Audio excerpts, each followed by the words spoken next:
On passe à l'actualité politique avec Daniel Sportiello. Bonsoir Daniel. On vient sur le sujet polémique de la semaine, à savoir la réforme de l'impôt de solidarité sur la fortune, l'ISF. Oui, alors il faut peut-être préciser, Sandrine, que l'ISF n'est pas supprimé, mais réformé. Ça devient l'IFI, l'impôt sur la fortune immobilière. Seuls les biens immobiliers sont taxés. En gros, on peut dire la pierre. Du coup, des biens comme les yachts privés, les jets privés, les lingots d'or ou les voitures de luxe, ne sont pas taxés. D'où ce sentiment d'injustice. On peut prendre un exemple. Les propriétaires de bateaux de plaisance ne paieront pas l'impôt. En revanche, le pêcheur de l'île de Ré, qui a vu la valeur de son bien immobilier flamber ces dernières années, lui, il paiera l'impôt. Des critiques ont été entendues jusqu'à Bercy. Oui, Bruno Le Maire, le ministre de l'économie, refuse de modifier l'assiette du nouvel impôt, mais il se dit ouvert à des hausses de taxes sur les bateaux de plaisance, par exemple. Quant au ministre des Comptes publics, Gérald Darmanin, il est favorable à des corrections sur ce qu'il appelle les signes ostentatoires de richesse, sans dire exactement où ça commence et où ça finit. Du coup, à tous les députés de la majorité qui s'apprêtent à amender le texte, les deux ministres ont dit « Attention aux idées farfelues, ça promet ». Et même le président de l'Assemblée nationale s'est emparé du sujet. Oui, François de Rugy s'est dit aujourd'hui favorable à une taxation des œuvres d'art et des yachts. C'était ce matin dans Dimanche en politique. On écoute le président de l'Assemblée nationale.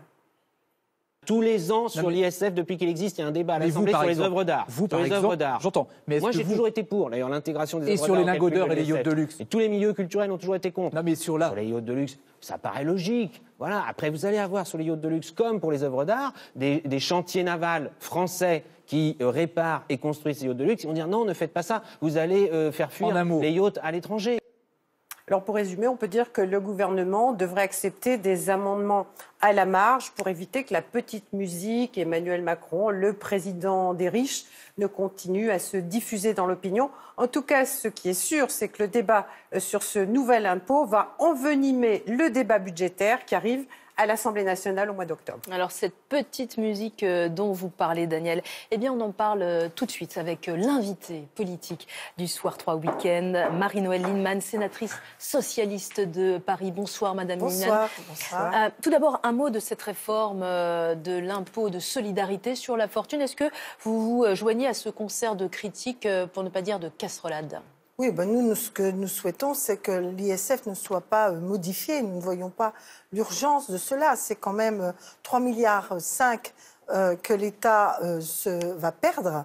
On nous prétend que ça va permettre l'investissement de l'épargne des riches vers les entreprises. D'abord, on n'est pas sûr qu'elles soient françaises. Deuxièmement, l'expérience a montré que ça n'était jamais le cas.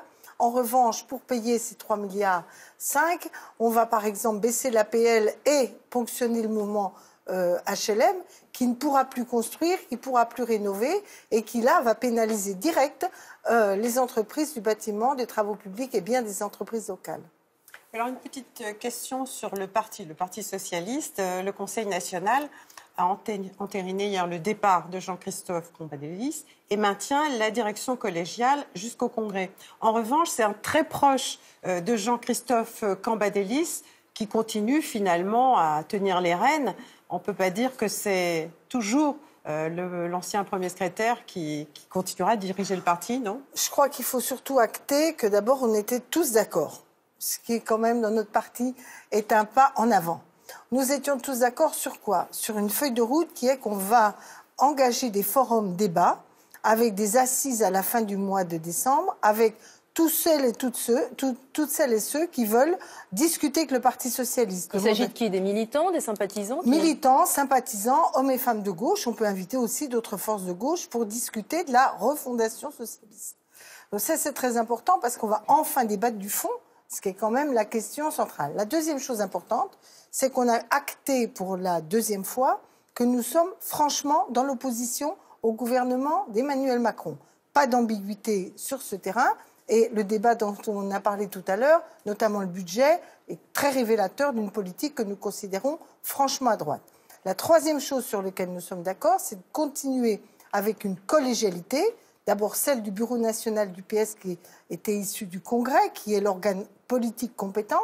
La direction provisoire qui prépare l'avenir Et il faut bien un responsable qui a la signature, qui est le responsable administratif, qui est Rachid Temal, proche de Jean-Christophe qui Cambadélis, était le secrétaire national à la coordination. Et nos statuts disent qu'en cas de défaillance du premier secrétaire, c'est le secrétaire national à la coordination. Mais qui tire les ficelles, c'est toujours Jean-Christophe Cambadélis. Écoutez, moi je pense qu'à l'étape où nous sommes, il ne faut pas commencer à chercher des petites bisbilles sur des choses secondaires. Ce qui est important aujourd'hui, c'est que nous traçons une voie dans l'opposition, de recomposition d'une identité socialiste dans ce parti, en ayant le souci de rassembler. S'il y a des dérives, croyez-moi, on va vite réagir. Avant de faire la refondation, il s'agit peut-être aussi de faire l'inventaire de vos défaites. Oui, alors je pense qu'on ne peut pas séparer l'inventaire et la refondation. Mais il y a aussi l'actualité, parce qu'on ne va pas être en auto-centré. Par exemple, le Parti socialiste appelle ses adhérents et lui-même à soutenir et à participer aux manifestations du 10 octobre, notamment sur la fonction publique, et on voit bien au-delà. Mais on a vu Benoît Hamon dans les manifestations aux côtés de la CGT. Moi aussi, d'ailleurs, j'y étais. Oui, aux côtés de la France Insoumise également, vous, madame. Moi, je n'étais pas à la manifestation. Mais vous êtes de l'aile gauche du PS. Est-ce que votre place n'est-elle pas aux côtés de la France Insoumise, de Jean-Luc Mélenchon ? Moi, personnellement, j'ai toujours considéré que la ligne stratégique, et on va en débattre, puisque ça a été quand même un des sujets, était le rassemblement des forces de gauche, et que moi, je n'ai pas d'adversaire à gauche, et que je pense qu'il faut qu'on travaille avec Jean-Luc Mélenchon et la France Insoumise. Pour autant, il faut qu'on assume ce que nous sommes.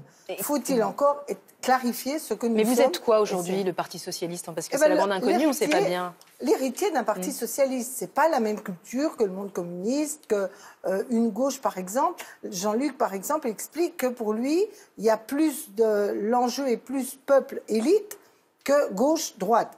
Je caricature un peu, mais nous pensons qu'il y a un clivage gauche-droite dans ce pays. Nous ne croyons pas à la thèse de Macron, ni de gauche ni de droite, ou est de gauche et de droite. De la même manière, nous ne croyons pas que ce clivage a perdu sa pertinence. En revanche, il faut lui donner son actualité.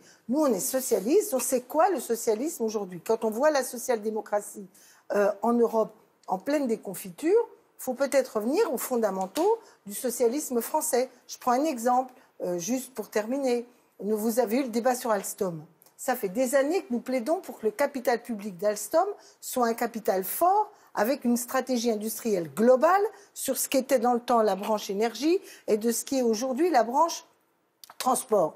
Nous n'avons pas été entendus. Bilan des courses, on voit bien la fragilité d'une stratégie qui brade des pans entiers de notre industrie. Ça, c'est une tradition socialiste. Le temps nous manque. Un dernier mot peut-être, Daniel, sur les sénatoriales, justement. Vous avez été réélue dimanche sénatrice.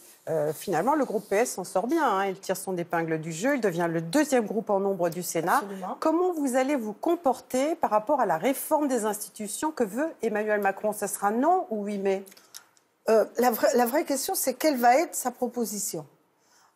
Donc, tant qu'on n'a pas le contenu exact, pour ma part, je vois déjà des risques majeurs. D'abord, je ne fais pas partie de celles et de ceux qui considèrent que le fin du fin de la démocratie, c'est de supprimer des élus. Parce que, en fait, qu'est-ce que ça veut dire ? Ça veut dire qu'au fond, c'est les technocrates qui vont décider à notre place. En revanche, la vraie question, c'est quel pouvoir donner aux élus et quelle est leur responsabilité ? Comment ils rendent compte au peuple ? Comment le peuple peut mieux s'exprimer, par exemple, par référendum ? Tout cela, c'est un débat ouvert.